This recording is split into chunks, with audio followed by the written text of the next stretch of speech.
Baik. Assalamualaikum warahmatullahi wabarakatuh.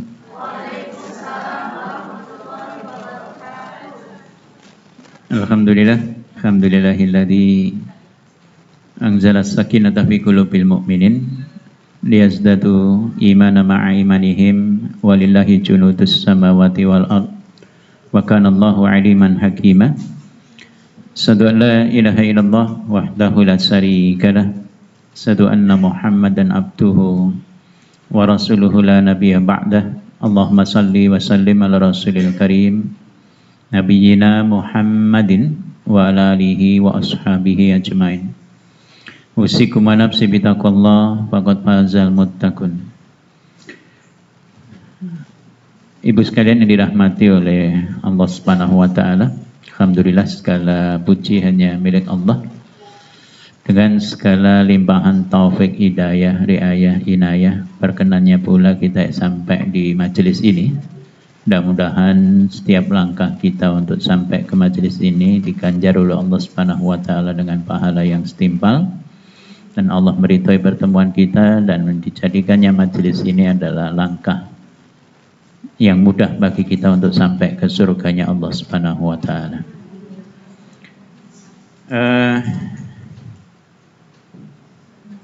Agak mundur acaranya ya, karena terhalang hujan dan terhalang gerak jalan ya. Nyala kulihal sampai pula kita di forum kita pada pagi hari ini ya.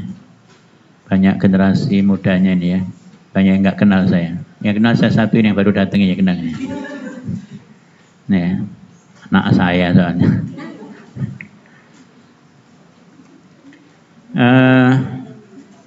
Sekarang tanggal berapa? Saya nggak nanya bulan Masehi, Hijriah. Nah, pasti buka HP dulu ya. Nggak connect kalau Hijriah. Kalau tanggal Masehi langsung pat. Apalagi kalau habis kajian, cepet ingetnya. Berapa kalau Hijriah? Nah, sudah ketemu di HP-nya? Ayo, ada yang 23, ada yang 24. 23 apa 24? Dua madhab ya, 123, 124 ya. Rajab, berarti sebentar lagi kita sampai di bulan Sa'ban. Berarti sebentar lagi sudah sampai di bulan Ramadan. Nah, kurang lebih 1 bulan lagi kita sudah sampai di bulan Ramadan. Ya. Padahal kita merasa bahwa Ramadan itu baru saja kemarin kita lewati. Sekarang sudah mau ketemu dengan Ramadan kembali. Sinyal ini disampaikan oleh Rasulullah SAW. La taqumus sa'ah, tidak akan datang yang namanya kiamat itu hatta yataqarrabaz zaman, kata Rasul. Sampai kemudian waktu itu berdekatan satu dengan yang lainnya. Fatakunas sanatu kasyahri wa yakunas syahru kal jumu'ah wa takuna jumu'ah kal yaum wa takuna yaum kal sa'ah. Jadi beliau mengatakan di zaman itu 1 tahun itu terasa 1 bulan, 1 bulan terasa 1 minggu, 1 minggu terasa 1 hari, 1 hari terasa 1 jam. Itu sudah diprediksi, disampaikan Rasulullah SAW, semakin mendekati akhir zaman itu memang waktu terasa cepat. Makanya kita merasa bahwa Ramadan itu baru kemarin, kok kemudian tahu-tahu sudah akan Ramadan kembali. Nah, ini zaman memang sudah mendekati akhirnya. Ya, berarti akhir zaman itu memang semakin dekat. Tapi dekatnya berapa tahun? Wallahu a'lam shawab. Ya. Nah,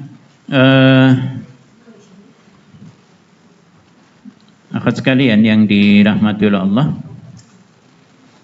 memasuki bulan yang istimewa itu maka perlu persiapan. Siapa yang bekalnya cukup, dialah yang akan sampai ke tujuannya. Dalam segala hal. Menuju hari akhirat juga siapa yang bekalnya cukup di dunia, dia yang akan selamat di akhirat. Sama, menuju ke Ramadan, siapa bekalnya cukup, maka dia yang akan sukses memanfaatkan seluruh bulan Ramadan itu dengan sesuatu yang sangat istimewa. Dan itu perlu bekal, perlu persiapan. Dan satu sisi juga yang kemudian kita pahami bahwa amal-amal kita ini, apalagi di dekat Sya'ban ya, Sya'ban itu adalah bulan di mana diangkatnya amal tahunan manusia. Karena Allah Subhanahu wa taala. Kolektif amal setahun itu diangkatnya di bulan Sya'ban. Itu sebabnya kenapa Rasulullah SAW itu banyak berpuasa di bulan Sya'ban itu. Ya. Sama alasan Rasulullah SAW. Kenapa Rasulullah Senin dan Kamis itu saum? Apa alasannya?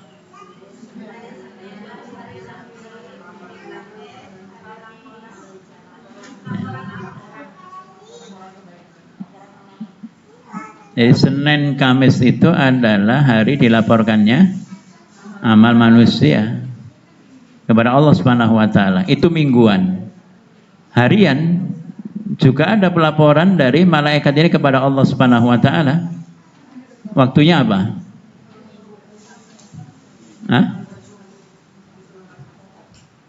Satu sholat subuh, yang kedua asar. Ya. Makanya jangan diolor-olor kalau sholat ini ya. Sholat asar dilakukan jam 6 malam. Malaikat itu ngalih kabeh. Sudah ngelapor kepada Allah Subhanahu wa taala.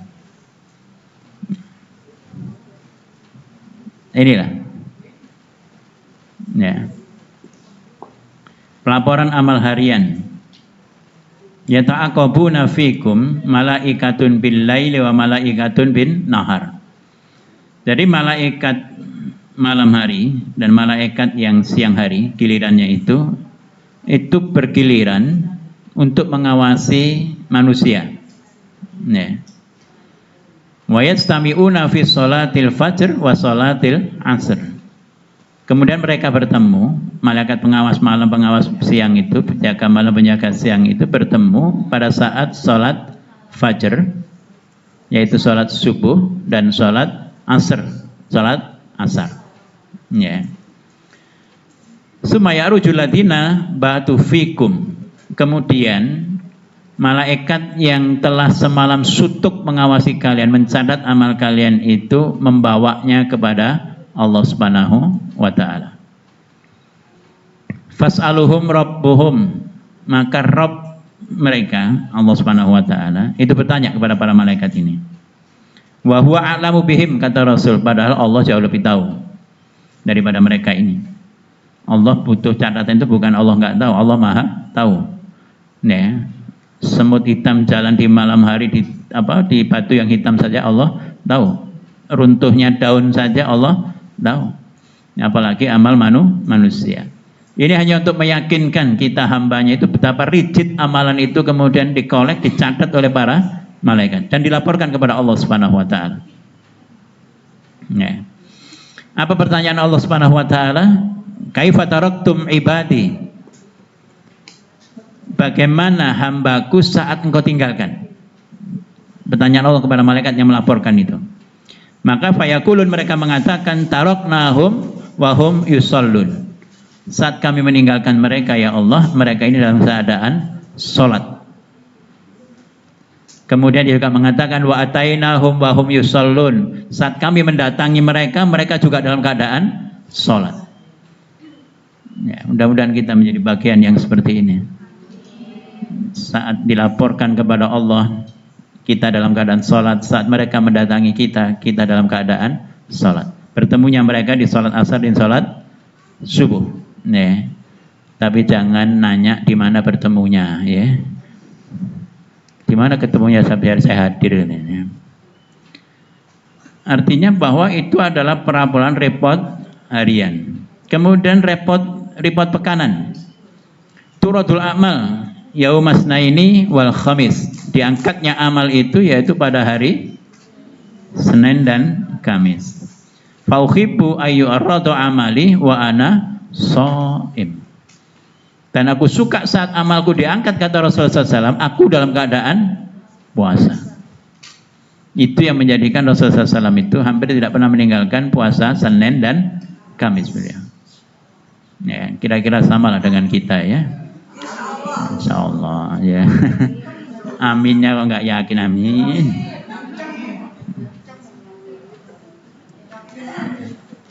Artinya dalam keadaan saat kemudian amal kita diangkat, kita ini selalu dalam keadaan kebaikan. Dan orang yang puasa itu adalah orang dalam keadaan kebaikan. Ya. Ini amal yang terjadi tahunan. Mana Mbak Sasa, tak suruh baca hadisnya ini ya. Langsung. Ada Ustazah Putri ya? Oh iya. Biar enggak sia-sia ilmu bahasa Arabnya ya. Silakan Ustazah.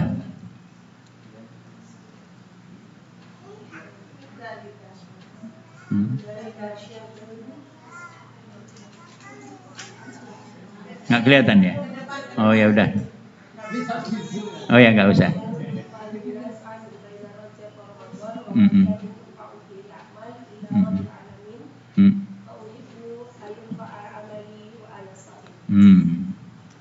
Berarti belum luntur ilmunya ya.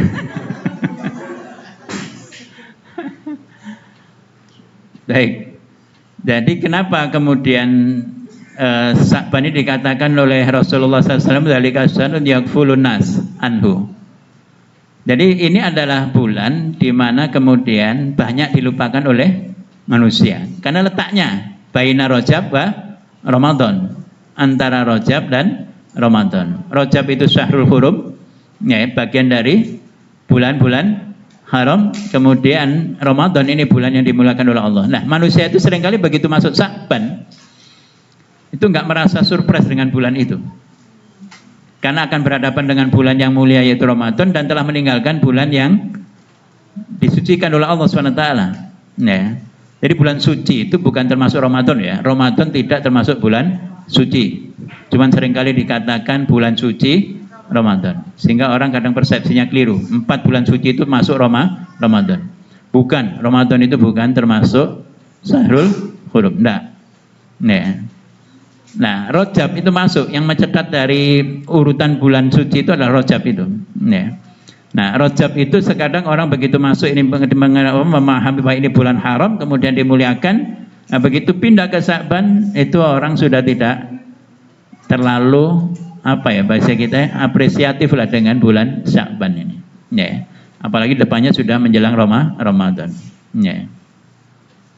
Maka Rasulullah katakan bahwa bulan Ramadan itu adalah bulan diangkatnya amal ila rabbil alamin, ya, kepada Allah Subhanahu wa taala. Ya, bahwa kemudian ya sama perkataannya Rasul sallallahu alaihi wasallam dengan yang tadi, bahwa aku ingin saat amal ini diangkat kepada Allah, amal tahunan itu diangkat kepada Allah, aku dalam keadaan puasa. Itu sebabnya kenapa Rasulullah SAW itu banyak melakukan shaum sunnah itu di bulan Sya'ban, tidak di bulan yang lainnya.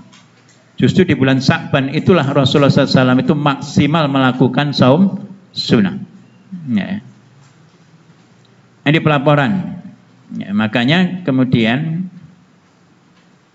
kita mendapati hal yang kemudian mesti kita lakukan, karena sebentar lagi kita juga sudah masuk bulan Sya'ban.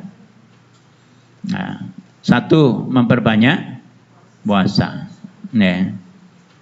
Jadi disampaikan karena Rasulullah SAW yasumu hatta nakula wala yuftiru. Ya. Kemudian wa yuftiru hatta nakula la yasumu. Jadi itu saking kemudian menggambarkan Rasulullah SAW, ya, bahwa Rasulullah itu puasa sampai kemudian kami mengatakan Rasul sampai seperti tidak orang nggak pernah berbuka. Tapi di sisi lain bahwa kemudian Rasul selalu berbuka, sehingga kami mengatakan seakan-akan beliau itu nggak pernah puasa. Artinya seimbang begitu. Ya. Kemudian beliau mengatakan, Aisyah radhiyallahu anha mengatakan, "Fara'aitu Rasulullah sallallahu alaihi wasallam istakmala siyama syahrin illa Ramadan." Dan kata beliau, aku tidak pernah melihat Rasulullah SAW itu menyempurnakan puasa 1 bulan kecuali Ramadan. Ya. Wa ma ra'aituhu aktsara siyaman minhu fi Sya'ban. Nah ini. Dan Aisyah mengatakan, aku tidak pernah melihat Rasulullah SAW dalam bulan-bulan yang ada itu paling banyak puasanya kecuali di bulan Sya'ban. Ini testimoni istrinya yang melihat langsung prakteknya Rasulullah SAW. Jadi melihat fi'liyahnya Rasul, perbuatannya Rasul, kemudian mengenai Sya'ban itu bahwa sebagian besar itu yang dilewati Rasulullah SAW di bulan Sya'ban, sekalipun nggak sampai 1 bulan penuh, tapi mayoritas di bulan Sya'ban beliau itu puasa.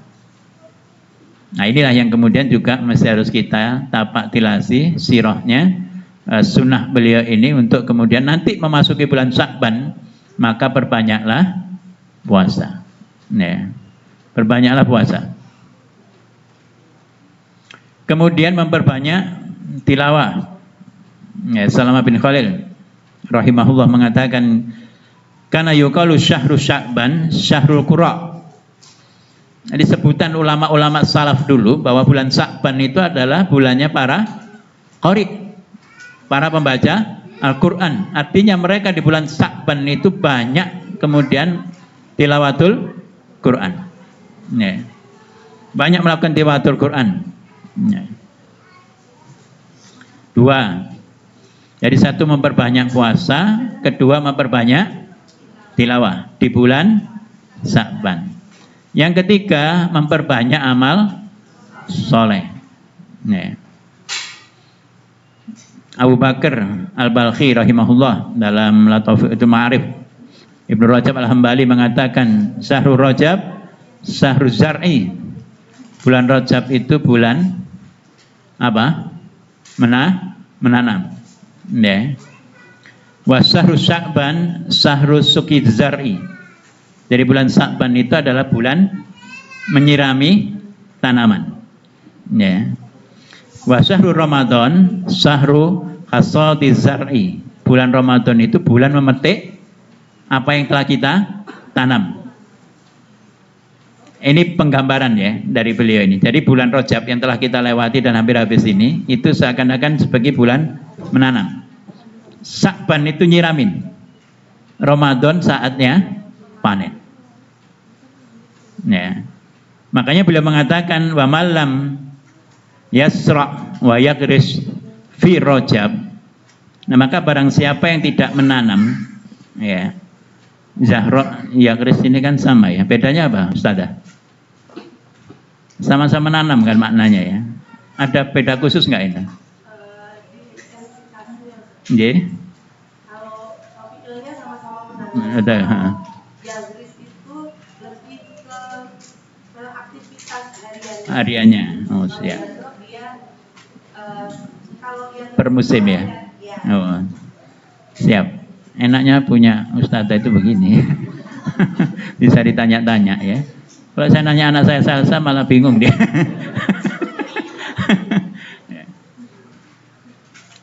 Kemudian disampaikan barang siapa yang kemudian di bulan Rajab itu tidak menanam, walam yaski fi Sya'ban, dan juga tidak menyiraminya di bulan Sya'ban, ya, maka beliau mengatakan fa kaifa yuridu ayaksida fi Ramadan. Bagaimana mungkin dia berharap bahwa dia bisa manen di bulan Ramadan? Artinya gini, maksud beliau itu bahwa kalau kita ini tidak mengawali amal kebaikan itu sejak bulan Rajab, maka jangan berharap kita ini akan bisa beramal maksimal di bulan Ramadan.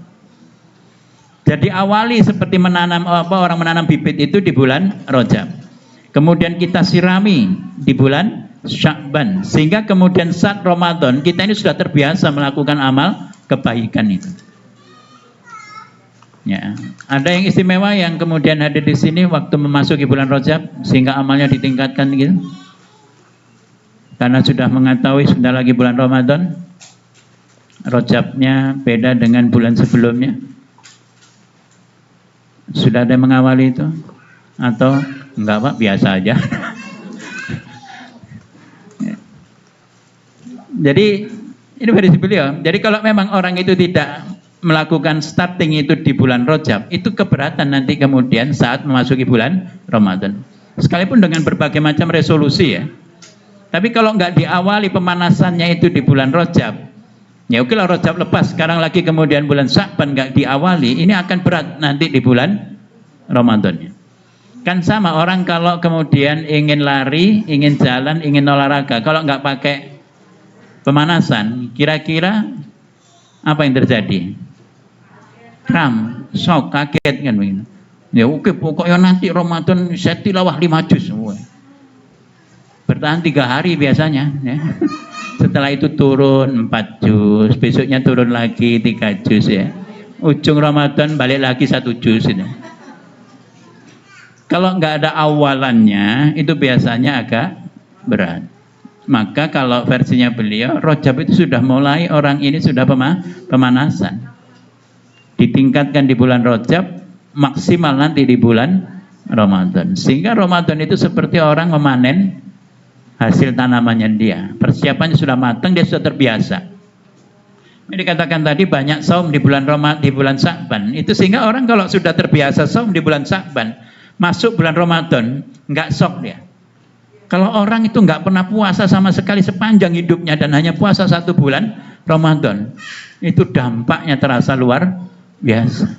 Shock, nggak siap fisiknya itu kemudian dia tahan untuk kemudian melakukan puasa 1 bulan penuh, sementara nggak pernah melakukan puasa di bulan-bulan yang lainnya. Senin Kamis juga nggak pernah, Ayyamul Bid nggak pernah, Sya'ban juga enggak.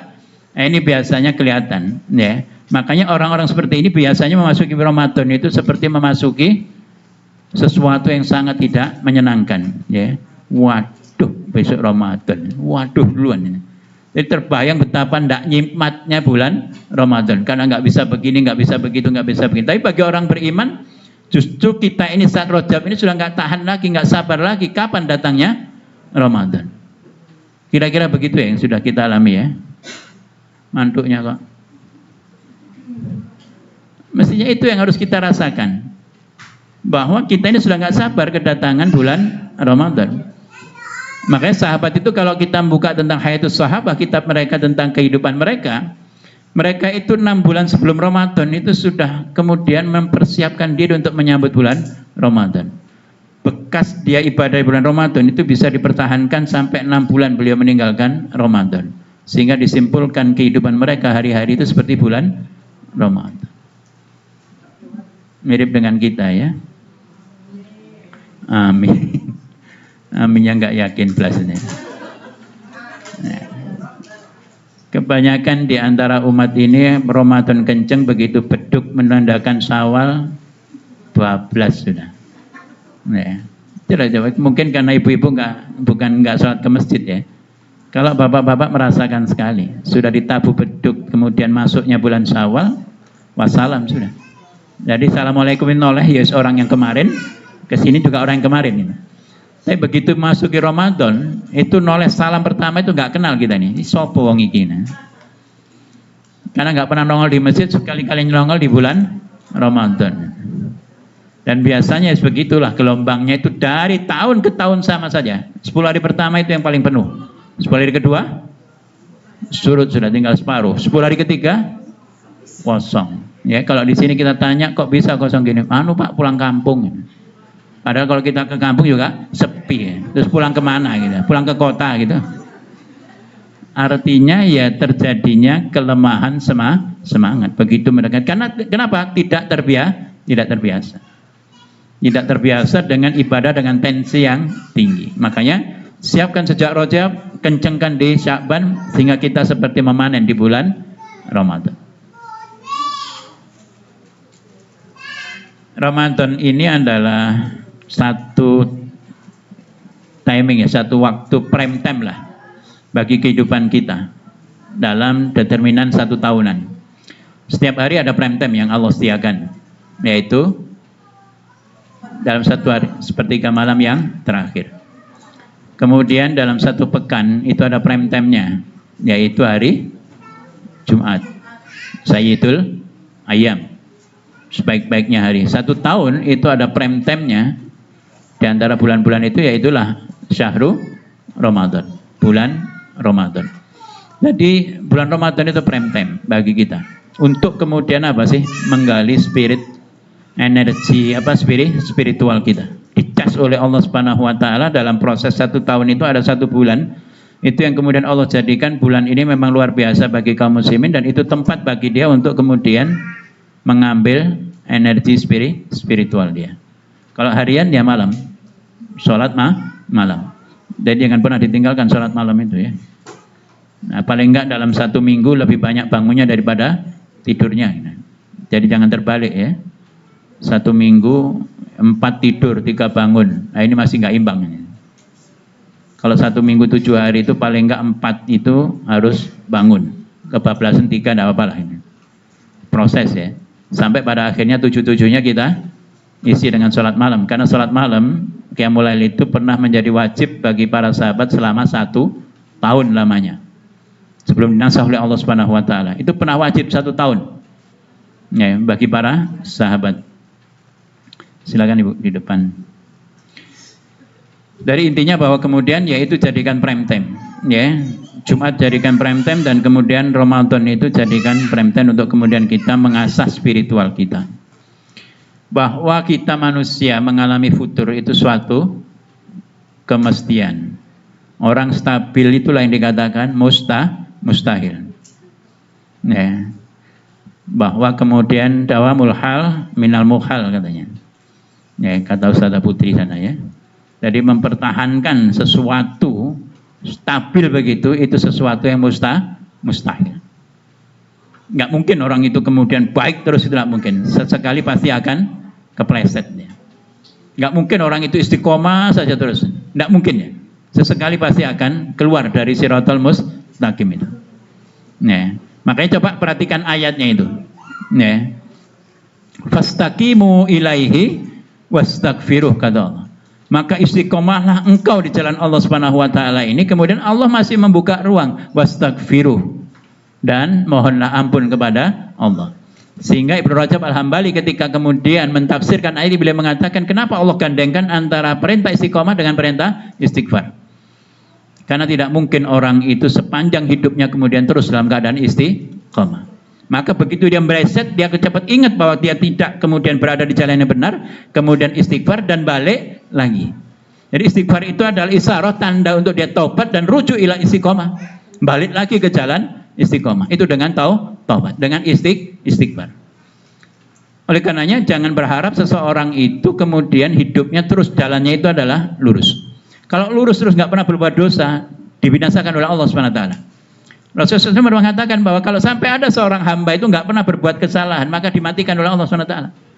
Diganti oleh generasi yang generasi ini melakukan kesalahan, setelah itu bertobat kepada Allah dan tobatnya diterima oleh Allah SWT. Jadi intinya dari hadis ini tidak mungkin satu orang pun, siapapun itu yang kemudian maksum nggak pernah melakukan kesalahan sepanjang hidupnya. Kalau yang namanya Pak Maksum banyak, gitu ya. Tapi kalau orang ini benar-benar maksum, nggak akan terjadi. Kalau terjadi dimatikan oleh Allah SWT. Pasti sesekali pernah meleset. Oleh sebab itu kalau kemudian kita melihat definisi terjemahan dari orang bertakwa itu gimana yang terakhir itu? Waladina idza fa'alu fahisatan aw zalamu anfusahum zakarullah fastaghfaru lidunubihim wa may yaghfiru dzunuba illallah wa lam yusiru ala ma fa'alu wa hum ya'lamun. Orang bertakwa itu adalah orang yang kemudian saat mereka melakukan perbuatan yang fahisah atau mendolimi dirinya sendiri, ini kan berarti orang bertakwa itu juga orang yang masih berpeluang melakukan dosa. Cuman bedanya mereka ini adalah zakarullah, cepat ingat lagi kepada Allah Subhanahu wa taala, kemudian fastaghfaru lidunubihim.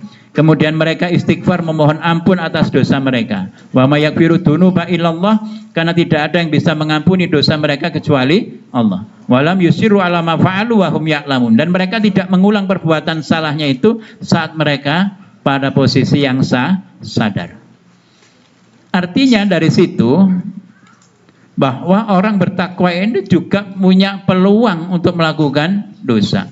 Hanya bedanya mereka ini saat melakukan dosa, saat keluar dari jalan yang kemudian lurus, itu dia cepat sadar dan setelah istighfar balik lagi. Maka kelebihannya di situ, yaitu respon yang cepat, sinyal yang cepat dalam hatinya bahwa ini sudah terjadi banjir, tsunami dan seterusnya, langsung bunyi bahwa saya sudah tidak berada di jalan yang lurus. Setelah itu dia istighfar, balik lagi, rujuk ila istiqomah. Ini yang penting. Ya, itu yang membedakan dengan orang yang tidak bertakwa. Sama-sama melakukan kesalahan, tapi kalau orang bertakwa itu cepat sadar dan balik. Kalau orang nggak bertakwa itu menikmati kesalahannya. Jadi sebenarnya paling prinsip bagi kehidupan kita ini, kalaupun salah itu wajar, manusiawi. Tapi yang paling prinsip itu kita cepat menyadari tentang kesalahan yang kita lakukan dan cepat kembali ke jalan yang benar.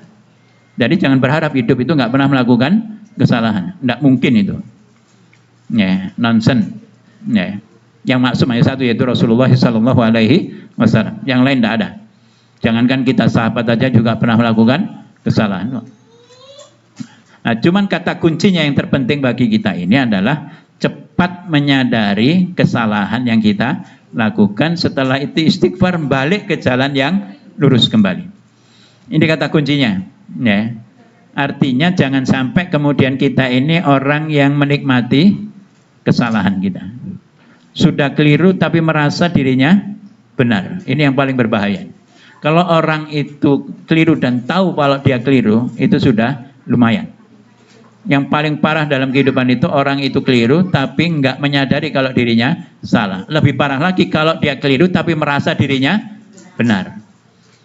Ini super parah. Kalau sudah begitu biasanya kata orang Jawa itu sangel tuturan ini ya. Sangel gini ya. Kasih nasihat kayak apa bental orang seperti ini. Karena merasa saat dia berbuat salah itu merasa dirinya benar. Nah, saya katakan bahwa orang melakukan kesalahan itu hal yang biasa. Ya.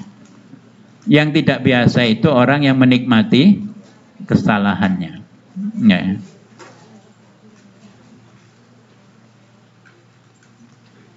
Ya, maka hakikatnya manusia itu pasti pernah mengalami namanya futur. Apa futur itu? Apa futur itu?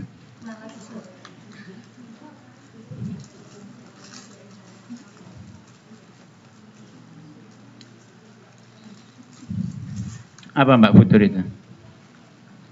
Selain Ustazah mau jawab beliau. Apa futur itu?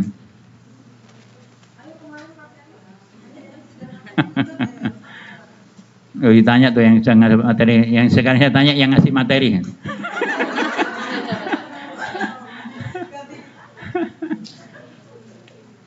Apa futur ini?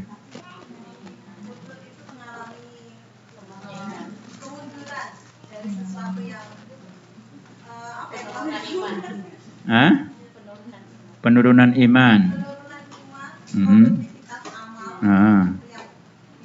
Yang awalnya kenceng, lemah, ya. Awalnya lurus, bengkok. Awalnya semangat berapi-api, tahu-tahu sinyalnya hilang. Ya, kayak handphone kalau dibawa ke pegunungan gitu ya. Nyantol blas. Ini namanya futur. Tapi setiap orang tidak ada yang bisa keluar dari futur. Tidak bisa. Semua pasti mengalami. Termasuk yang di depan ini. Karena masih manusia biasa ya.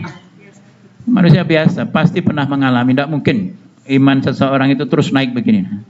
Tidak mungkin. Yang stabil itu imannya siapa? Malaikat. Malaikat ya. Malaikat itu stabil. Nggak pernah membantah kepada Allah Subhanahu wa taala. Ya. Kalau kita pasti yazid wa yanqus, naik dan turun. Ya, innalikulli amalin sitratan. Walikulli siratin fatratun. Sesungguhnya bahwa tiap-tiap amal itu pasti ada masa-masa semangatnya. Ya, dan beliau mengatakan dan setiap masa-masa semangat pasti ada masa penurunan semangat. Ini pasti nih. Sesuatu yang nggak diragukan lagi. Ya. Faman kana fatratuhu ila sunnati faqad ihtada, kata Rasul. Barang siapa fatrahnya, futurnya itu turunnya tapi tetap dalam koridor sunnahku, kata Rasul, maka dia masih dalam keadaan diberi hidayah. Ya. Maka waman kanat ila ghairi dzalik faqad halak. Tapi kalau sampai penurunannya tidak dalam batas-batas itu, maka dia akan mengalami kehancuran, kerusakan dalam hidup. Jadi futur itu tidak apa-apa, tapi kemudian futur itu jangan jeglongnya itu jangan terlalu dalam itu. Ya, bahwa lurus begini keceglong dikit, tapi balik lagi naik lagi, jeglong dikit, naik lagi itu.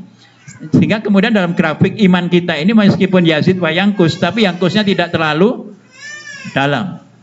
Jangan sampai yazidnya dikit tapi yangkusnya dalam. Nah, jadi kalau yazidnya banyak, yangkusnya sebentar, itu grafiknya tetap naik begitu. Bahwa naik terus stabil tidak mungkin. Ya tadi itu, tapi yang bisa kita jaga itu begitu kita salah kita sadar dan seperti istighfar kepada Allah Subhanahu wa taala. Maka futur kalau yang kemudian tidak terlalu dalam, itulah yang masih dalam koridor sunnahnya Rasulullah Sallallahu Alaihi Wasallam. Ya, jadi misalkan sholat rawatib kan lagi futur males, yaitu yang ditinggalkan itu rawatibnya, jangan sampai meninggalkan sholat wajibnya.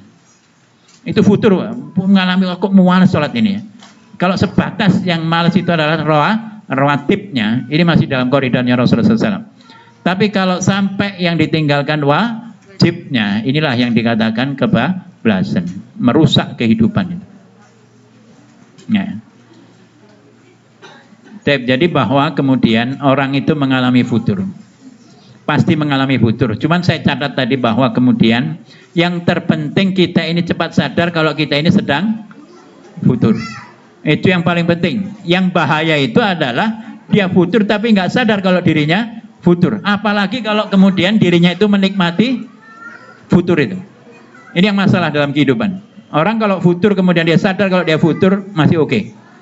Jangan sampai kemudian dia kemudian nggak sadar kalau dirinya sedang futur. Apalagi kalau menikmati kefuturannya.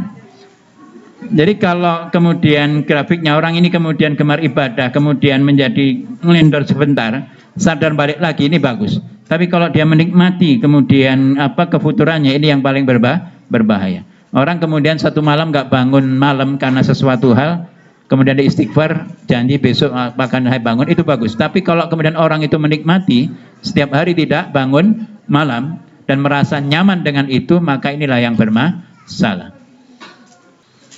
Innal imana la yakhlaqu fi jawfi ahadikum, kata Rasulullah, kama yakhlaqu thawbu.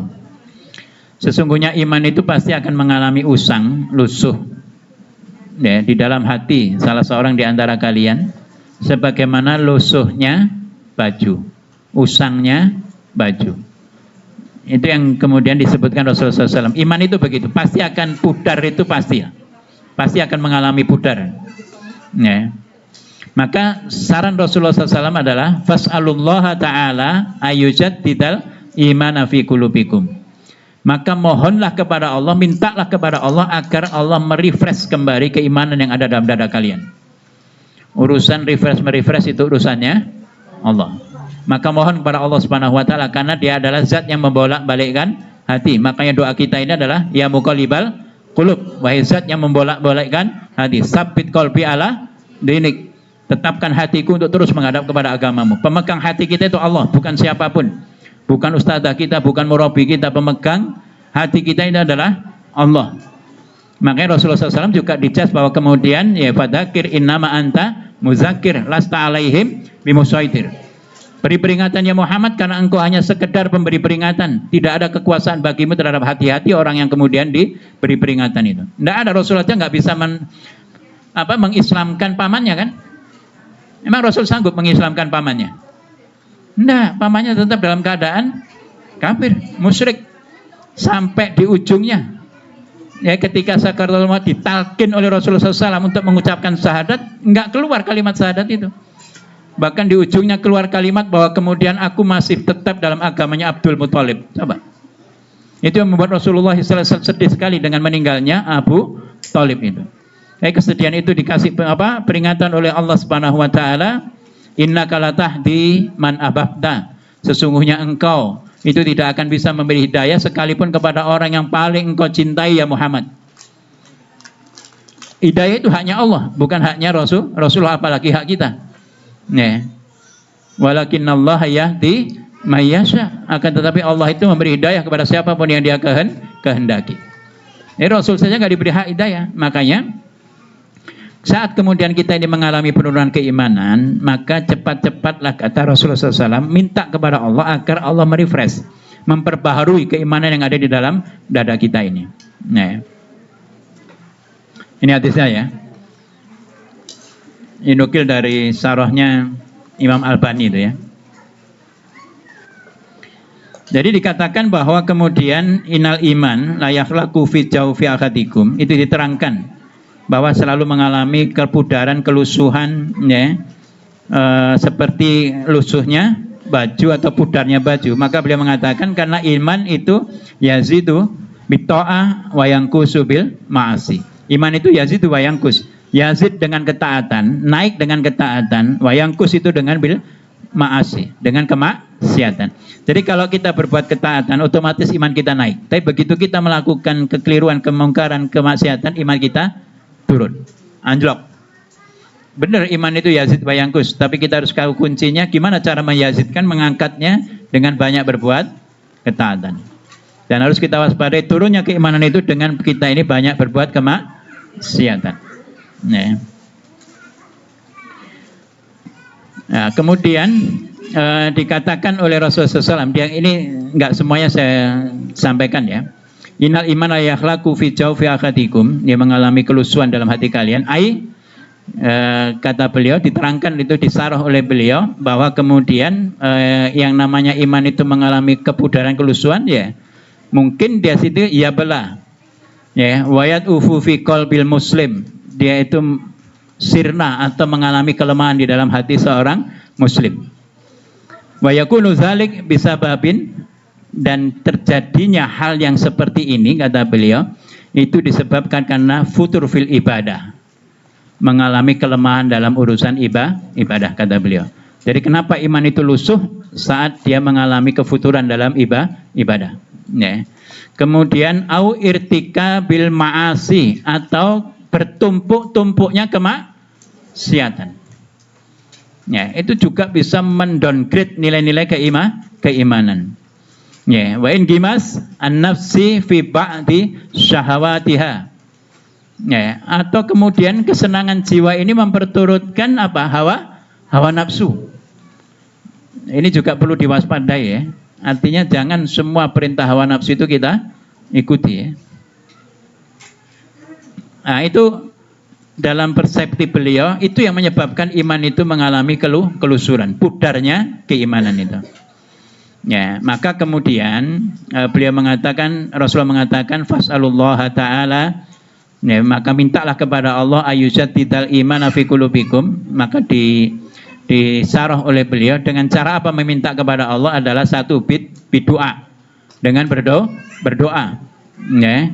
Kemudian wal a'malis sholihah, dan juga melakukan amal soleh. Kemudian wal qiyami bil faraid, menegakkan amal-amal yang wajib ya. Kemudian wa amali tatawwu, yaitu amal-amal tambahan, amal-amal sunnah ya, kata beliau ini ya. Kata beliau mengatakan allati ta'murul qalba ya bil iman, yang itu menjadi sebuah kebutuhan ya bagi iman seorang muslim. Was shadaqat, dan juga sedekah ya, kemudian dan juga kemudian nafkah alal muhtajin ya, kepada fakir miskin. Kemudian bisa dilakukan juga tafakkur fi ayatillahi syar'iyyah wal kauniyah, dengan tafakkur tanda-tanda kebesaran Allah baik secara syar'iyyah dalam kalamullah atau kauniyah, apa yang terjadi di alam, tafakkur.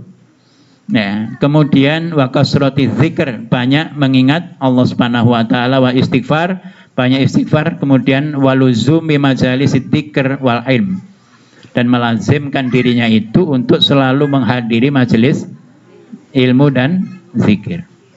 Jadi menghadiri majelis taklim, majelis ilmu itu adalah bagian untuk merefresh kembali iman kita yang sudah pudar. Maka jangan sampai kemudian aktivitas yang seperti ini, aktivitas dakwah, aktivitas majelis ilmu, majelis taklim, kemudian kita tinggalkan. Padahal itu adalah sumber bagi kita untuk merefresh keimanan kita yang pasti mengalami kepudaran.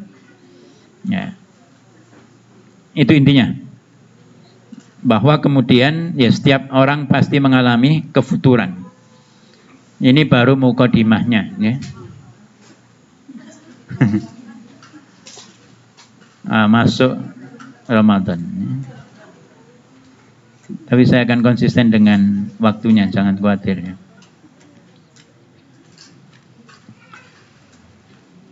Keistimewaan bulan Ramadan dan keistimewaan Ramadan. Kenapa sih kita perlu persiapan? Karena bulannya istimewa, amalnya juga istimewa. Ya, nggak ada yang nggak istimewa ketika kita masuki bulan Ramadan. Semuanya istimewa, amalnya istimewa, bulannya juga istimewa. Maka kenapa persiapan kita ini juga harus istimewa? Supaya kita mendapatkan apa yang istimewa dalam bulan Ramadan. Skalanya pure istimewa. Artinya gini, maksud saya itu bahwa umat sekalian yang dirahmati oleh Allah, kita ini mempersepsikan Ramadan itu harus sama dengan persepsinya Allah dan Rasulnya ketika membangun persepsi Ramadan itu di benak kita. Rasul mengatakan istimewa banget bulan Ramadan, Allah mengatakan istimewa banget bulan Ramadan, itu yang harus ada di benak kita. Sehingga persepsi kita Ramadan ini bulan istimewa. Jangan sampai kemudian Allah Rasulnya itu mempersepsikan demikian tinggi tentang bulan Ramadan, sementara kita mengatakan, enggak sih, podo ae nek jariku. Selesai sampai di situ. Jangan berharap banyak hal tentang Ramadan kita kalau sampai persepsi kita ini nggak sama dengan apa yang dibangun oleh Allah dan Rasulnya. Jadi apa yang disampaikan Allah dan Rasul itu masukkan sebagai bentuk mindset kita, cara berpikir kita, mensikapi Ramadan.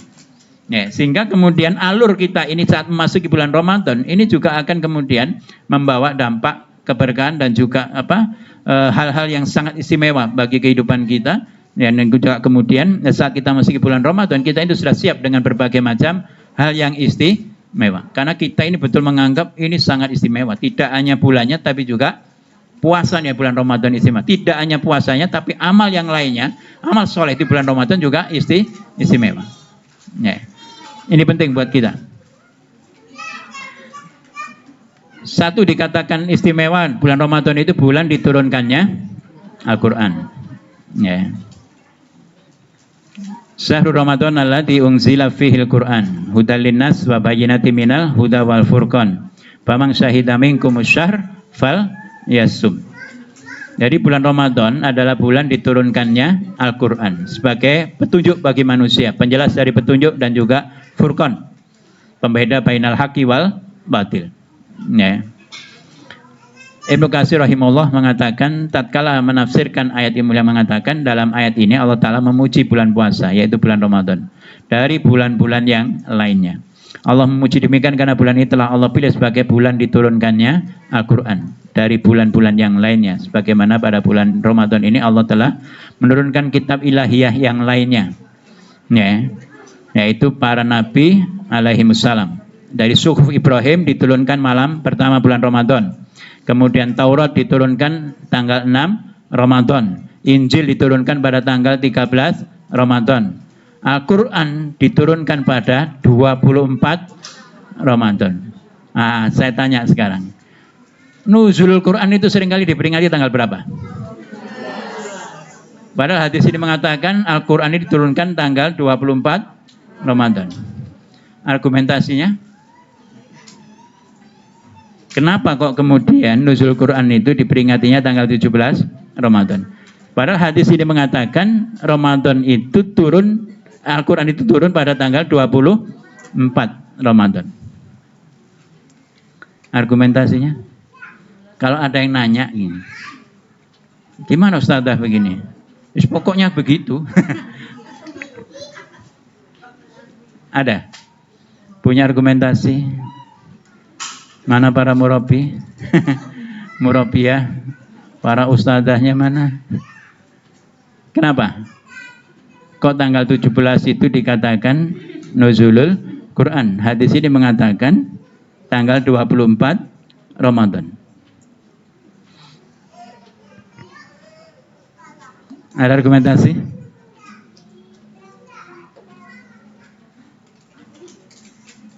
Salah nggak didenda? Kalau benar juga nggak tak kasih hadiah. Ada? Ya, dibuka dulu di HP-nya. Nyari di Google. Jadi kitabnya kitab Al-Google gitu ya. Apa argumentasinya? Sudah ketemu, silakan dijawab ya. Hah?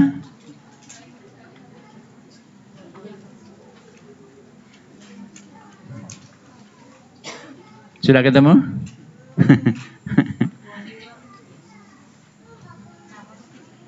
Ya.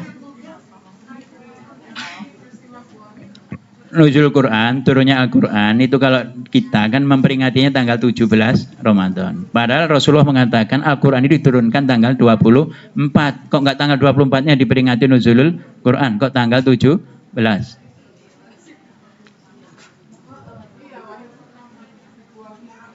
Hah? Nah iya, argumentasinya kok beda dengan 24 ini apa? 24 ini apa terusan gitu?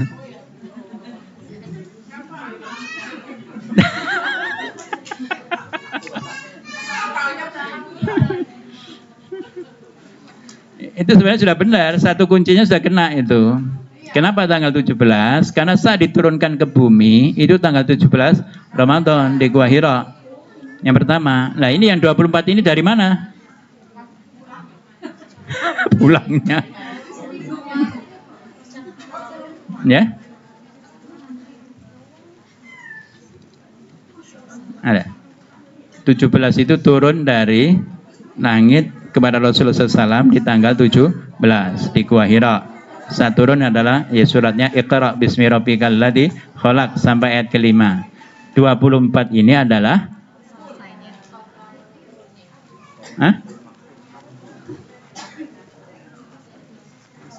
apa? Bukan ya, tanggal 17 itu. 24 ini turun dari mana?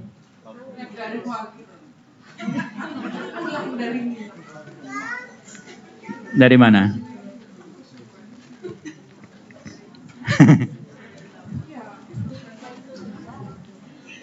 Hah? Ini udah ketemu nih. Dari mana? Ke?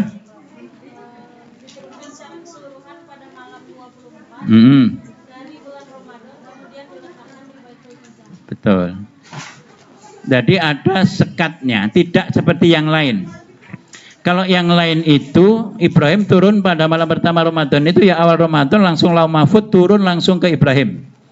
Tapi kalau kemudian Al-Quran itu parkir dulu di Baitul Izzah. Ya tanggal 24 itulah. Nah kemudian diturunkan oleh Allah Subhanahu Wa Taala kepada Rasulullah itu tanggal 17.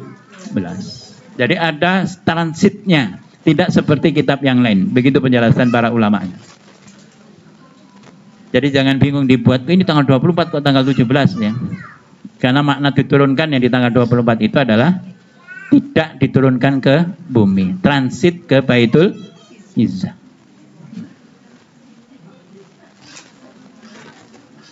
Kemudian saat Ramadan setan dibelenggu. Idza jaa Ramadan futihat abwabul jannah. Saat datang bulan Ramadan maka dibukalah pintu-pintu surga. Wa guliqat abwabun nar. Dikunci rapat-rapat pintu-pintu neraka. Wa sufitatis sayatin, dan dibelenggu para syaitan. Keistimewaannya, Allah tidak menyatakan membelenggu setan itu di luar bulan Ramadan. Ya. Lantas kalau ada yang bertanya, setan dibelenggu tapi kenapa manusia masih berbuat dosa?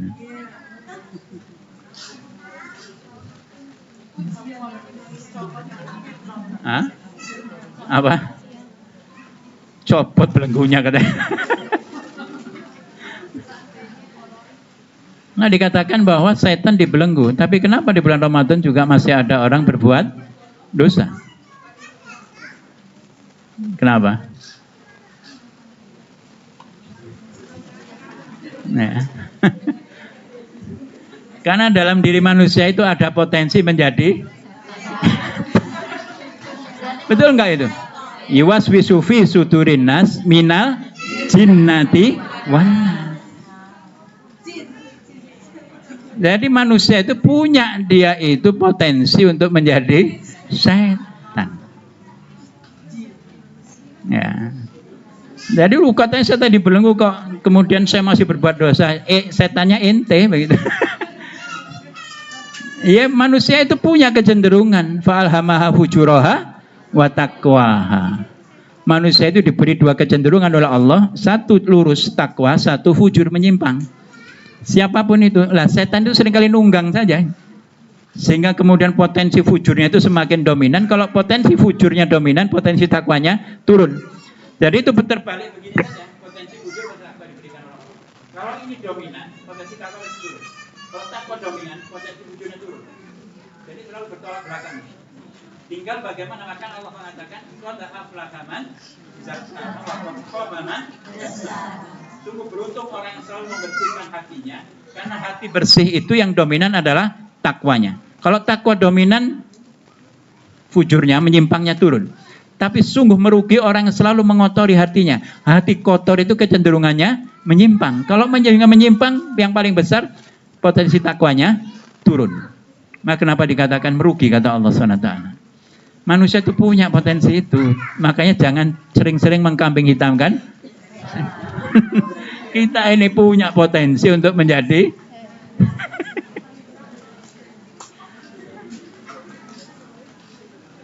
jadi hati-hati ya. Nah, ini Al-Qadhi bin Iyad mengatakan hadis di atas dapat bermakna terbukanya pintu surga, tertutupnya pintu jahanam. Letter tekstualnya, dibelenggunya para syaitan di bulan Ramadan. Tapi juga bisa bermakna, ini secara kontekstualnya, maknawiyahnya, bahwa terbukanya pintu surga itu karena Allah memudahkan berbagai amal soleh bagi seorang hamba di bulan Ramadan. Itu yang kita rasakan. Betapa di bulan Ramadan kita ini melakukan ibadah amal soleh itu menjadi mudah. Betul nggak itu? Dan di saat bulan Ramadan pula kita ini mudah banget untuk mengendalikan diri tidak melakukan sesuatu yang keliru. Ya, begitu omong dusta saja langsung kita tepuk itu. Ramadan. Seakan-akan kalau nggak Ramadan boleh itu. Tapi bahwa itu kontrol yang luar biasa saat bulan Ramadan. Ngomong dusta itu langsung istighfar kita. Kalau di bulan yang lain enggak. Ya, bablas itu hoaxnya itu ya. Apalagi ditanggapi. Ya, jadi likoknya setengah jam, ngerumpinya 1,5 jam ini. Itu begitu. Tapi kalau Ramadan langsung connect itu. Jangan, gibah ini. Istighfar. Ramadan. Jadi kata beliau, bisa jadi maknanya Ramadan itu orang dimudahkan melakukan kebaikan dan dipersulit dirinya untuk melakukan keburukan. Itu maknanya dibuka pintu surga, ditutup pintu neraka. Istimewa. Malam penuh kemuliaan dan keberkahan, yaitu namanya Lailatul Qadar. Adanya di bulan Ramadan. Di mana? 10 hari yang terakhir. Di malam-malam ganjil. Di yang paling banyak hadisnya malam 27. Paling banyak hadisnya. Enggak apa-apa meleset sedikit, tinggal 4 bedanya. Nah, 23 dan 27 teman sendiri kan enggak apa-apa, beda dikit ya. Itu paling banyak hadisnya di malam 27. Makanya kalau sempat nantinya itikaf di Masjidil Haram, kalau malam 27 jangan sekali-kali balik ke kamar. Enggak bisa balik. Mau penuhnya luar biasa. 27, 29 ternyata. Ya, saya pengalaman Ramadan di sana, 27 saya nggak keluar. Wis pokoknya nginep di situ. 29 saya ngobrol dengan tetangga, itu orang Arab dia. Makanya saya cari informasi ke dia. Kata dia kalau 29 enggak katanya. Kalau 29 enggak di sini, nggak apa-apa makan aja di hotel. Pulanglah begitu maghrib, kita makan apa? Makanan-makanan kecil itu sebagai takjil itu ya. Kurma di bahasa Arab kan juga takjil, kacang hijau nama bahasa Arabnya juga takjil. Jadi rupanya takjil itu maknanya banyak sekali ya. Artinya setelah itu terus keluar saya ke hotel, cuman makan terus balik, nggak masuk kamar, nggak bisa masuk. 1 kilo sudah penuh orang dan dijaga tentara itu. Ya cuman bagi kita ini kan polisi Arab itu kayak polisi India ya, gampang dibujui. Jadi didorong nggak boleh masuk, tak tempelin aja badan, didorong lagi, tak tempelin lagi. Begitu lengah saya lari, dibengoi, tak kena melalui, nggak bisa masuk lagi saya. Cuman itu antusiasme mereka tentang malam 27, malam 28 itu, malam 29 itu luar biasa. Dan memang nikmat, memang ibadah di sana itu ya. Witir itu kunutnya saja, doanya itu 45 menit sendiri. Saya sudah waktu itu yang menjadi imamnya. Masya Allah. Ndungone tak 45. Ya. Dan sholat malam di sana enak dibagi 3 termin ya. Termin pertama 10 rakaat pertama berhenti 1 jam. Nanti bangun lagi 10 rakaat kedua. Berhenti 1 jam. Berhenti lagi, naik lagi 10 rakaat ketiga, ditutup dengan witir. Jadi 33 rakaat. Aja sak blenger ya sholat dongon. Malam Lailatul Qadar. Sangat istimewa. Kenapa istimewa? Karena dikatakan Lailatul Qadri khairu min alfi syahr. Malam Lailatul Qadar itu lebih baik daripada 1000 bulan. 1000 bulan itu kalau dikonversi tahun hampir 83 tahun. Kalau seseorang mendapat Lailatul Qadar saat itu beribadah sama dengan ibadahnya itu dilakukan selama 83 tahun. Dahsyat. Ya, maka kejar kata Rasulullah Lailatul Qadar itu. Dikabulkannya doa. Inna lillahi fi kulli yaumin itqa aminan nar fi syahri Ramadan. Allah Subhanahu wa taala setiap hari itu membebaskan manusia itu dari neraka di bulan Ramadan. Wa inna likulli muslimin da'watan yad'u biha fayastajibu lahu. Dan bagi orang mukmin kalau sudah di bulan Ramadan itu maka dikendaknya diperbanyak berdoa karena setiap doa yang keluar dari lisannya akan diijabah oleh Allah Subhanahu wa taala. Puasanya sendiri mendapat pahala yang tidak terbatas. Dalam hadis yang diriwayatkan Bukhari Muslim, kullu amali bani Adam yudha'aful hasanatu asyru amsaliha ila sab'i mi'ah tifin.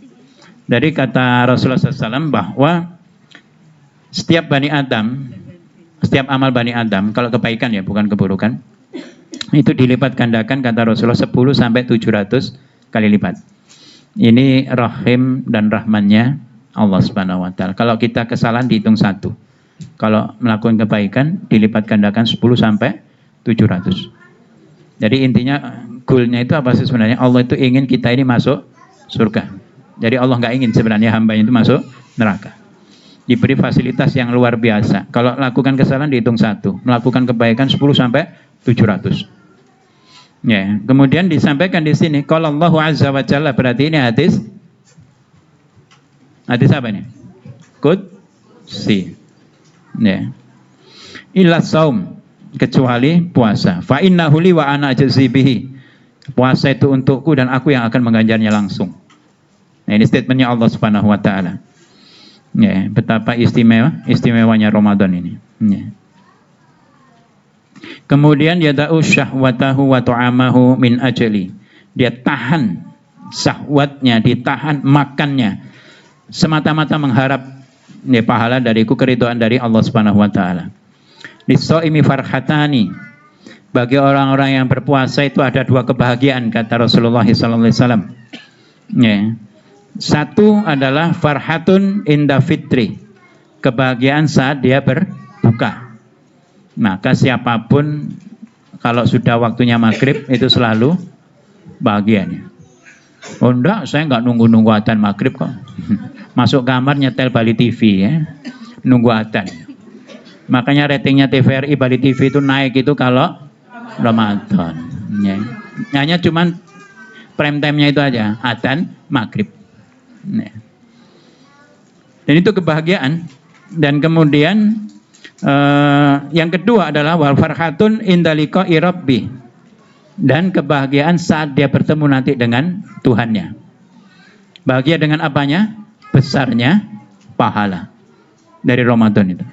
Maka dia bahagia nanti ketemu dengan Allah Subhanahu wa taala. Karena apa?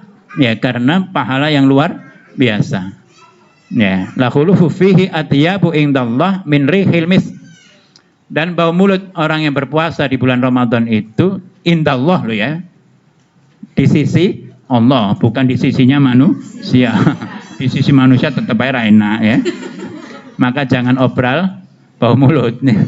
itu di sisi Allah itu lebih wangi daripada minyak kasturi. Minyak kasturi itu wanginya luar biasa. Jangan bantah, oh enggak Pak, yang di sini enggak terlalu wangi. 10.000 suruh wangi gimana? Kalau yang asli pakai shot, ya itu wanginya luar biasa. Kalau 10.000 sak botol njaluk wangi, Mas, bangkrut lah. Minyak kasturi itu wangi sekali. Dan ini bentuk apa? Apresiasi Allah Subhanahu wa taala yang luar biasa kepada orang berpuasa. Sekalipun bau mulutnya aslinya tidak enak, tapi di sisi Allah dianggapnya lebih wangi daripada minyak kasturi. Indah puasa itu. Maka Ibnu Rajab Al-Hambali mengatakan, kenapa bisa demikian? Allah melakukan pelipat gandaan itu unlimited, tanpa batas. Karena kata beliau di dalam Ramadan, puasa Ramadan itu terkandung makna kesabaran. Kesabaran yang totalitas itu adalah kesabaran saat kita ini puasa di bulan Ramadan. Dan innama yuwaffas sabiruna ajrahum bighairi hisab. Hanya orang-orang yang sabarlah yang akan diganjar oleh Allah Subhanahu wa taala dengan unlimited, tanpa batas. Bighairi hisab, enggak ada hitungan. Enggak ada 10.700, enggak ada. Semau-maunya Allah Subhanahu wa taala. Itu hanya diberikan pakai inama itu ya, hanya diberikan kepada orang yang sabar. Sementara dalam sabar itulah terkumpul 3 makna kesabaran itu. Sabar menjalankan ketaatan kepada Allah Subhanahu wa taala, sabar untuk tidak bermaksiat kepada Allah Subhanahu wa taala, dan sabar menerima takdir yang peran persepsinya ini enggak mengenakkan. Bukankah itu dalam puasa? Saat puasa kita harus taat kepada Allah Subhanahu wa taala. Enggak kita langgar aturan-aturannya Allah Subhanahu wa taala. Dan kita sabar, sekalipun lapar kita pun enggak akan makan, sekalipun haus kita enggak akan minum. Sekalipun enggak ada orang melihatnya. Bukankah itu yang kita lakukan? Kalau kita ingin batal mah mudah. Jangankan teman dekat, enggak, teman wudhu kita juga enggak tahu kalau kita membatalkan kan. Saat wudhu kok adem gitu, enak gitu. Degluk apa tahu sebelahnya? Enggak tahu. Tapi kenapa itu enggak kita lakukan? Kenapa? Enggak, waktu tidak melakukan itu apa motivasinya ibu sekalian? Kan satu saja prinsipnya itu, kalaulah teman dekat kita ini nggak ngelihat, Allah pasti melihat. Ini dahsyat dampaknya dalam kehidupan. Kalau orang sudah kuat sensitivitasnya diawasi oleh Allah SWT, dilepas dimanapun, di hutan rimba sekalipun selamat insya Allah. Ya, di kehidupan yang korupsi itu di depannya seliwar-seliwar nggak akan terpengaruh dia. Nggak tertarik dengan itu semuanya. Nggak ada yang lihat, iya Allah pasti melihat saya. Seorang istri dilepas kemanapun dia nggak mau kemudian lirak-lirik yang bukan haknya, sekalipun tidak disampingi suaminya. Suami juga begitu, tugas luar nggak akan lirak-lirik sekalipun nggak ada pendampingnya istrinya. Karena dia yakin apapun yang saya lakukan, rasa takut saya untuk tidak melakukan begitu bukan karena istri saya, bukan karena suami saya, tapi karena itu yang paling dahsyat. Itu sebabnya kenapa yang menjadikan Nabi Yusuf itu digoda seorang wanita yang sangat cantik pun nggak tertarik. Dia memilih untuk melarikan diri. Lari menuju pintu, akhirnya rebutan untuk sampai ke pintu buka itu, sampai ditarik itu jubahnya robek. Saking kerasnya Zulaikha itu narik bajunya Yusuf. Wis nggak tahan. Tapi itu bukan satu hal yang kemudian wah celaka ini Yusuf, siapa Zulaikha. Enggak, karena Yusuf itu gandengnya ulang-ulangan. Sulit untuk didefinisikan gandengnya Yusuf. Sulit definisikan. Karena itulah kemudian Zulaikha ini kan tersinggung dengan omongan yang lain itu. Kan jadi buah bibir dari wanita-wanita kerajaan itu kan. Akhirnya dia dengar sampai ke telinganya gitu. Ini Zulaikha ini gimana sih, sudah punya suami masih juga tertarik dengan budaknya. Nabi Yusuf itu budak sebelum diangkat menjadi menteri. Akhirnya ngomel-ngomel diundang semua yang biasa ngomong-ngomongnya. Karena mereka nggak pernah melihat Nabi Yusuf. Tidak pernah sekalipun melihat Nabi Yusuf. Nabi Yusuf itu bagaikan pemuda yang dipingit begitu, nggak pernah keluar dari lingkaran istana itu. Maka diundanglah orang-orang wanita yang di sekitarnya itu, di barisan 1, barisan 2, dikasih buah, dikasih pistol. Nabi Yusuf dikatakan lewatlah ke depan mereka. Tapi sebelum itu kemudian diperintahkan wanita itu silakan dikupas buahnya. Begitu ngupas Nabi Yusuf keluar, apa yang dilakukan? Yang dikupas bukan buahnya tapi tangannya. Dan nggak terasa sampai jarinya itu lepas. Sakit itu nggak terasa karena menikmati wajahnya Nabi Yusuf. Saya katakan kegantengan beliau itu sulit untuk didefinisikan. Nenek bandengi. Jadi kalau kemudian anakku ganteng kayak Nabi Yusuf, ya itu menghibur anaknya aja itu ya. Suamiku kayak Nabi Yusuf, ini menghibur suaminya itu ya. Sulit didefinisikan. Ya. Tapi bahwa itu yang saya katakan. Dan Zulaikha ini juga wanita yang sangat cantik. Jadi Nabi Yusuf itu wajar kalau kemudian dia tertarik dengan Zulaikha. Tapi keimanannya itulah yang menutup seluruh keinginannya itu. Maka dia memilih untuk lari. Dia langsung mengatakan, ma'adallah, aku berlindung kepada Allah Subhanahu wa ta'ala. Ini karena godaannya luar biasa. Ya, kalau yang goda biasa-biasa aja mungkin nggak terlalu kenceng lah. Ya. Ini Zulaikha ini luar biasa. Cantik.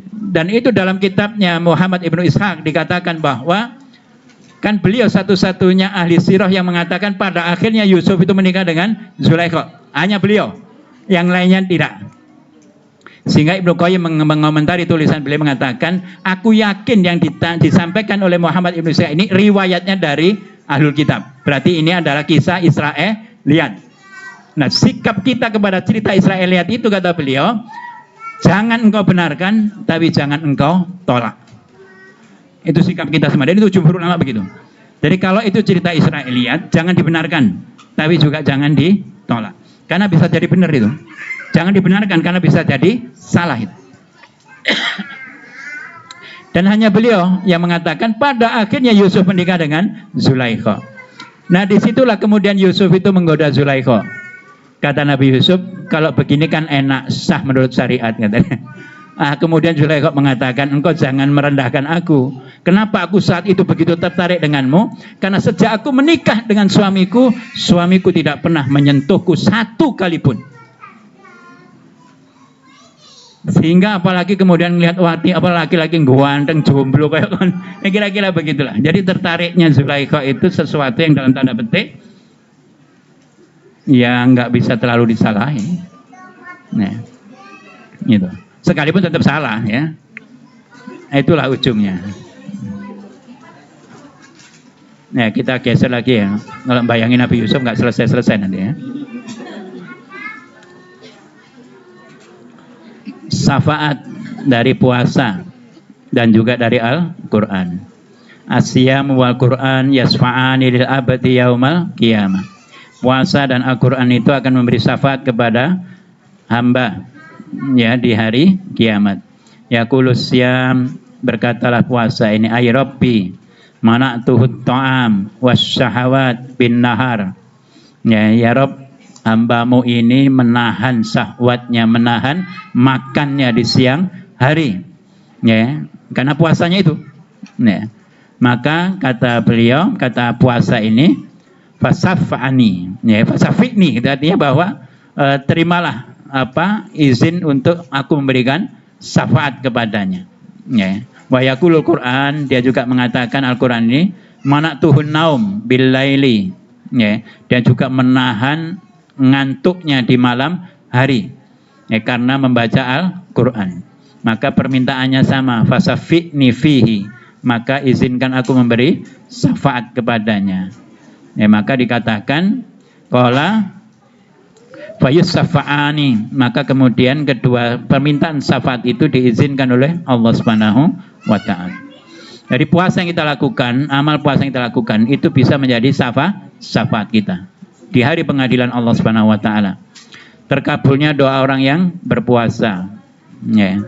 Salatun la turaddu da'watuhum as-shaim hatta yuftira wal imamul adil wa da'watul madlumi.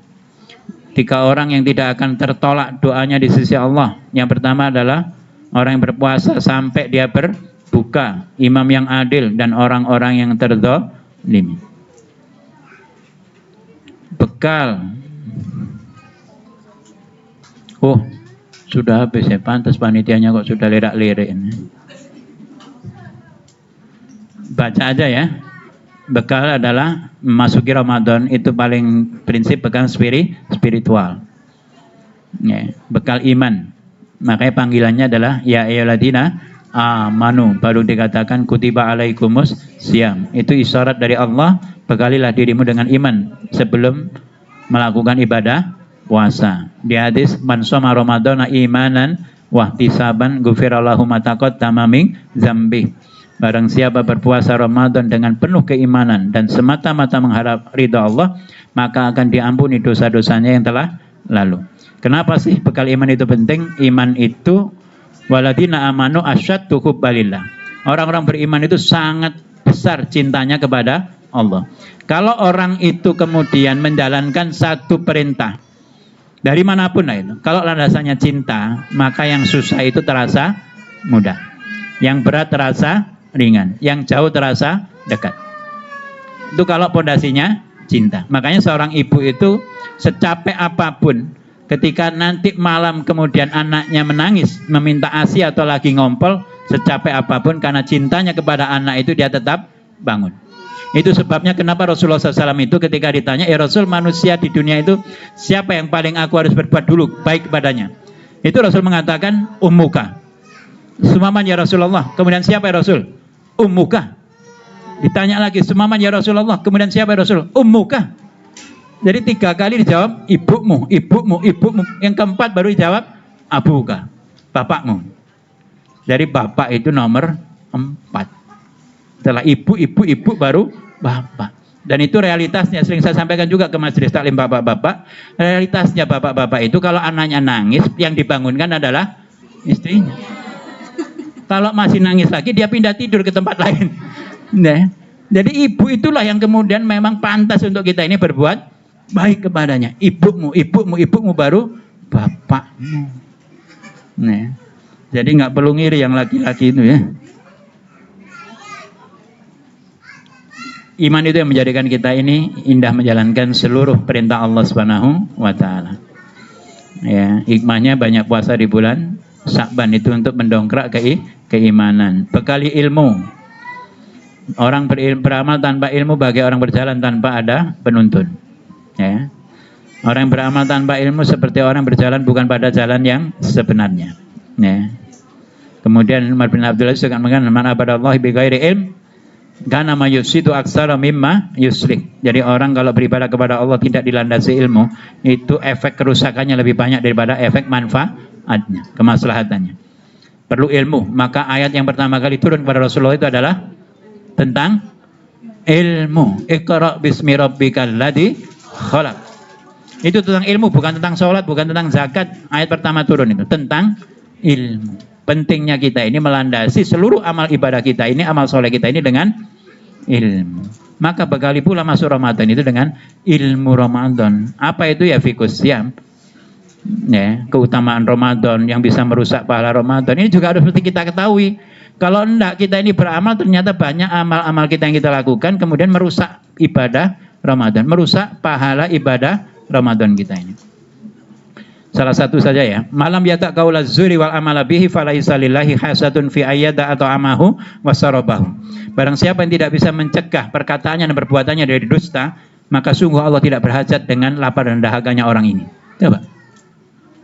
Ini yang dimaksud oleh puasa Ramadan. Orang yang sedang saum kemudian nggak bisa mengendalikan lisannya dan perbuatannya dari dusta, maka Allah nggak berhajat terhadap puasanya orang ini. Ini kalau nggak kita jaga itu bisa rusak pahala kita di sisi Allah. Ini harus tahu ilmunya.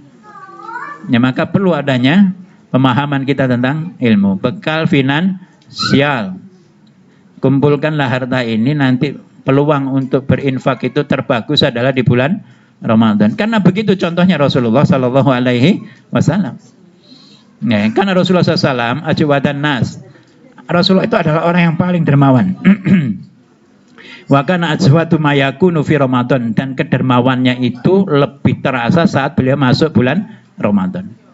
Hina yalqahu Jibril, saat-saat beliau ditemui oleh malaikat Jibril. Ya, wa kana yalqahu fi kulli lailatin min Ramadan, dan Jibril itu menemui Rasulullah SAW pada setiap malam bulan Ramadan. Dalam rangka apa? Fayudarisuhul Quran. Jadi uruf kebiasaan adat kita di negeri kita, setiap malam Ramadan itu ada tadarus, itu mengikuti kemudian kebiasaannya Rasul dengan malaikat Jibril. Fala Rasulullah sallallahu alaihi wasallam ajwadu bil khairi minar rihil mursalah. Kebaikan Rasulullah SAW dalam urusan infak itu seperti lebih cepat daripada angin yang berhembus. Beri buka orang yang berpuasa. Man fatara shaiman kana lahu mislu ajrihi ghaira annahu la yanqusu min ajri shaimi syai'a. Memberi makan sekali orang itu yang berpuasa, kita kasih makan, dimakan sama dia, berbuka soalnya, kita ambil pahala dia sampai kepada kita tanpa mengurangi pahala yang bersangkutan. Meskipun hanya dengan satu botol santri, meskipun hanya dengan satu butir kurma. Makanya kalau antum semuanya Ramadan di Arab, itu kalau berangkat misalkan, nggak itikaf, kita berangkat menjelang maghrib itu, adzan gitu, itu ditarik dengan paksa itu masuk ke tokonya. Untuk apa? Mau memakan hidangan dia. Dia ingin mengambil pahala kita. Sampai segitunya. Mau di Masjid Nabawi maupun di Masjidil Haram. Makanya kalau saum kemudian kita itikaf di sana, jangan takut kelaparan. Banyak yang datang, bahkan memaksa kita itu untuk menikmati sajian mereka. Ingin mengambil pahala kita tanpa mengurangi pahala kita. Bekal fisik, ya, karena al-mu'minul qawiyyu khairun wa ahabbu ila Allah minal mu'minina dhaif. Mukmin yang kuat itu lebih baik, lebih cintai oleh Allah dibandingkan mukmin yang lemah. Kalau kita puasa dalam keadaan sehat itu lebih nikmat daripada puasa dalam keadaan sakit. Betul nggak ini? Jaga dengan baik. Buat resolusi. Wah, kan bahasa kerennya sekarang kan orang sedang membuat resolusi. Buat di keluarga, kumpulkan anak istri, istri di sini semua ya. Kumpulkan anak dan suami buat resolusi. Resolusi Ramadan, sholat taraweh, tentang qiyamul lail, tentang tilawatul Quran, tentang infak, tentang yang lainnya. Buat resolusi di situ. Target berapa ini Ramadan kita kali ini? Targetnya berapa? Tanting tuh. Yang kecil berapa? Yang besar berapa? Berapa juz dalam sehari? Orang tuanya berapa? Buat resolusi. Resolusi itu untuk menguatkan komitmen kita. Sehingga menjadi lebih baik Ramadan yang sekarang itu daripada Ramadan yang telah kita tinggal. Waktunya habis, saya kembalikan kepada moderator. Dari saya cukupkan, kalau ada diskusi nanti dibimbing oleh Ibu moderator. Assalamualaikum warahmatullahi wabarakatuh.